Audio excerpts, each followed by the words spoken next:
All right, for more on the extraordinary discovery of 4-year-old Cleo Smith, I want to bring in broadcaster and proud West Australian Jane Marwick, joining me now from Perth. Jane, before I come to you, let's have a look at that Grab the Vision released by WA Police just moments before we've gone to air of her very dramatic rescue overnight. Yes. Cleo, my name's Cameron. How are you? Are you okay? We're going to take you to see your mummy and daddy, okay? Is that good? I tell you, it's extraordinary. I mean, this has been a nightmare. It's now a resolved nightmare, but it's a nightmare, I think, that it's touched everyone around the country, Jane, but no more than the people of Perth. I know it's dominated the news and every conversation. People I talk to from Perth, it's front of mind. Where is little Cleo? You know, we hope and pray for the best. Give us a sense of what it was like when that news broke in Perth today. Well, interestingly, Peter, good evening to you. I got a message from your producer, Ashley, at about 27 minutes past 4 this morning, and I woke up and thought it can't be true and checked the news, and it really, look, it had been 18 days. So many of us had feared the very, very worst, and the information coming out of the police was just so hard to decipher.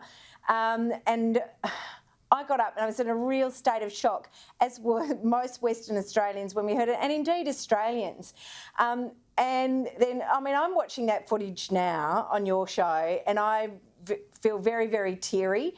I had my moments today listening to the radio where I got teary. People flooded Talkback Radio. There were SMSs, people calling in to Talkback Radio programs this morning. People had been praying. People rang and said, I'm standing in my kitchen crying. A lot of us did that this morning. We were so overwhelmed as a state. And then I jumped in my car to go and get a coffee. And as I opened my gate, there were two girls in their 30s walking their dog, and they had smiles from ear to ear, and I wound up my window and they looked at me and smiled. We all nodded. We all said Cleo at the same time. Then I went to my local cafe and people were just grinning from ear to ear. I can't tell you. And you didn't realise what a pall it had cast over Perth. I mean, much more so in the small town of Carnarvon. But people were simply jubilant today. Radio announcers were jubilant, callers were jubilant, but just people going about their daily business. And our phones were all going mad. Cleo's been found, Cleo's been found.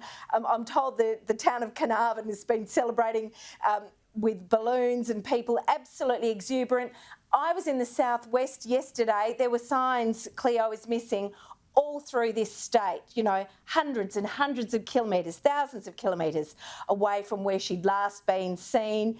The whole state wanted this little girl found, and we are simply overjoyed.